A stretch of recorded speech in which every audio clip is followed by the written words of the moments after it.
بسم الله الرحمن الرحیم. زمونږ د فارسی ادب سبق دی او په دې کې د سعدي پنامه درس روان دی او په دې کې د هغه کې دا کتاب ته کریمه هم ویل کېږي او د شیخ سعدي پنامه هم ورته ویل کېږي او دا د پنجگنج اول کتاب دی او په دې کې داسې لنډ فصلونه دي، بابونه دي او د ننني سبق موضوع دی در مدح کرم، یعنی د هغه کې د سخاوت په ستاینه کې. دلا هر کی بنهار خوان کرم، بشد نامدار جهان کرم. کرم نامدار جهانت کند، کرم کامگار امانت کند. ورایی کرم در جهان کار نیست، ورایی کرم در جهان کار نیست. وزین گرمتر هیچ بازار نیست. کرم مایه شادمانی بود، کرم حاصل زندگانی بود. دل عالمی به کرم تازه دار، دل عالمی به کرم تازه دار. جهان را ز بخشش پر آوازه دار. همه وقت شو در کرم مستقیم، همه وقت شو در کرم مستقیم. که است آفریننده ای جان کریم. خدای وکړي چې تاسو د ترجمه باندې به پوهېدلې. لنډ به زه ترجمه وکړم انشاءالله. دلا هر کی بنهاد خوان کرم، دلا هر کی بنهاد خوان کرم. هر چا چې د سخاوت دسترخوان کېښو، یعنی ساخي وي په دنیا کې، په شد نامداري جهان کرم، نو هغه به نوم ولري د کرم او د سخاوت په دنیا کې به هغه نوم ولري، نامداري جهان کرم.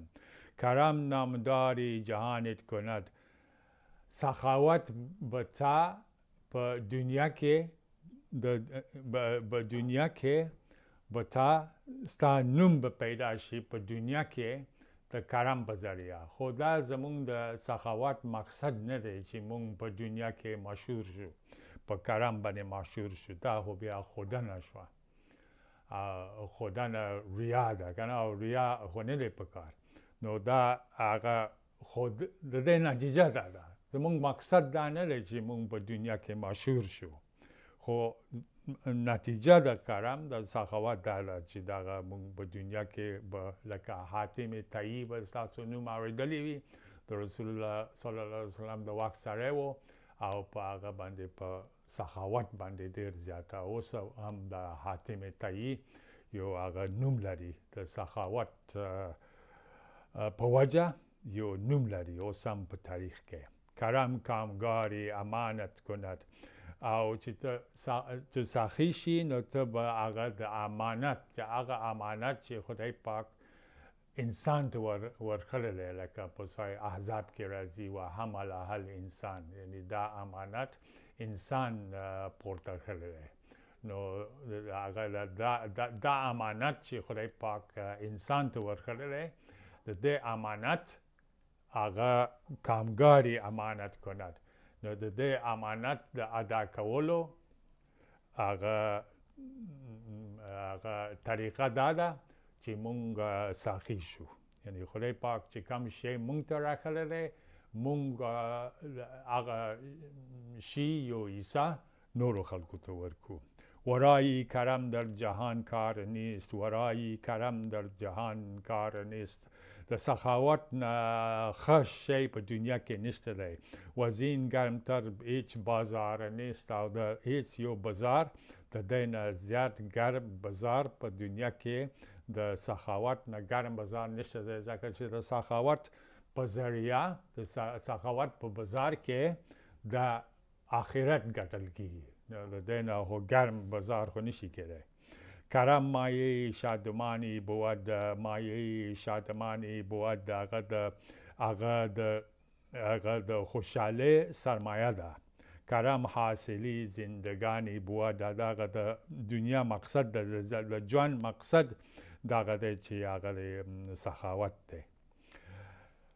Dili alami ba karam tazadar daga the dunya zra pa daga sakhawat bande taza ulara. Jahan raz di bakshish parawa zadar tol khalak yani the sakhawat pa zariya da khalak یعنی د خوشحالی نه به داسې هغه پوره آوازه به دوی آوازونه به د خوشحالی نه ډک وي هما وقت شو در کرم مستقیم هما وقت شو در کرم مستقیم همیشه په هغه سخاوت کې مستقیم اوسیږه لکه ونه مستقیم په خپل مقام دی داسې هغه مستقیم اوسیږه په خپل په کرم کې که است آفرین دهی جان کریم نو خدای چې څنګه مونږ سره وي نو مونږ په کار دی چې هغه څه نورو خلکو سره وو یعنی خدای پاک په مونږ باندې رحیم دی نو مونږ په کار دی چې په نورو خلکو باندې رحم وکړو خدای پاک په مونږ باندې کریم دی نو مونږ ته په کار دی چې مونږ په نورو خلکو باندې کریم او ساخی اوسو لکه خدای پاک په مونږ باندې ساخی دی Just going to give that lesson which I gave in English. So as you know, we're doing the first book of Panj Ganj, and that's hopefully in this 7th class we'll be completing Panj Ganj and hopefully Gulistan as well. May Allah bless our efforts. So I recited it in Pashto. And I'll recite it again in English, and I'll translate. Dila har ki binahad khwani karam. Everybody who has laid out a tablecloth of generosity. So this lesson is about generosity, the importance of generosity, and it follows the previous lesson, which was Shaykh Saadi was addressing his own self. His own carnal self, and so the way to submerge our self, our greed, is to be the antidote of greed is charity. Bishud Namdari Jahani Karam, he will make a name for himself in the world of generosity. Everybody who lays out a tablecloth of generosity.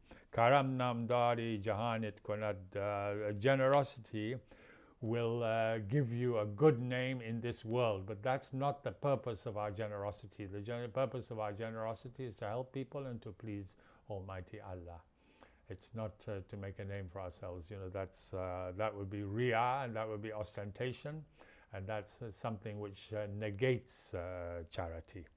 Karam namdari jahanit konad, it'll give you a good name in the world to be generous. Karam kamgari amanat konad, it'll give you it will enable you to fulfill the trust that Almighty Allah has laid in you.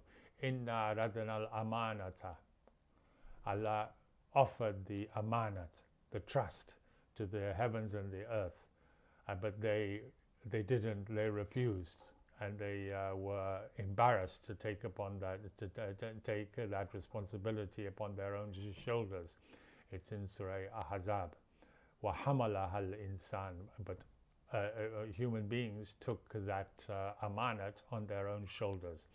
So the way to discharge the trust that Almighty Allah has placed in us is to be generous.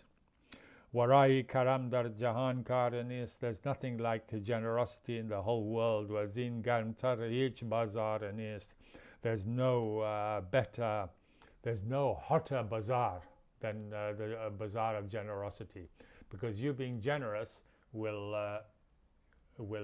enables you to gain paradise. So that's the greatest dividend that there could possibly be in the world. That's what is in the offering in the bazaar of generosity. Karam mai shadamani buad, it's the basis of happiness. karam hasili zindagani buad. It is the very purpose of life. Dili alami ba karam tazadar. Keep people's heart fresh.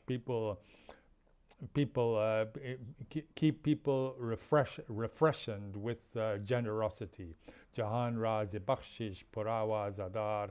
With so that there's a joy is prevalent. People's voices are full of joy because of generosity. Hama waqt shu dar karam mustaqim, thinking of others. You think of others, let others think of you. May you always do for others and let others do for you. Hama waqt shu dar karam mustaqim, so always be steady in the path of generosity. Ke astafarin indai jan karim, because the person who has created you, he is the most generous of all people, of all beings. So you also be generous. Wa akhiru da'wana alhamdulillahi rabbil alamin.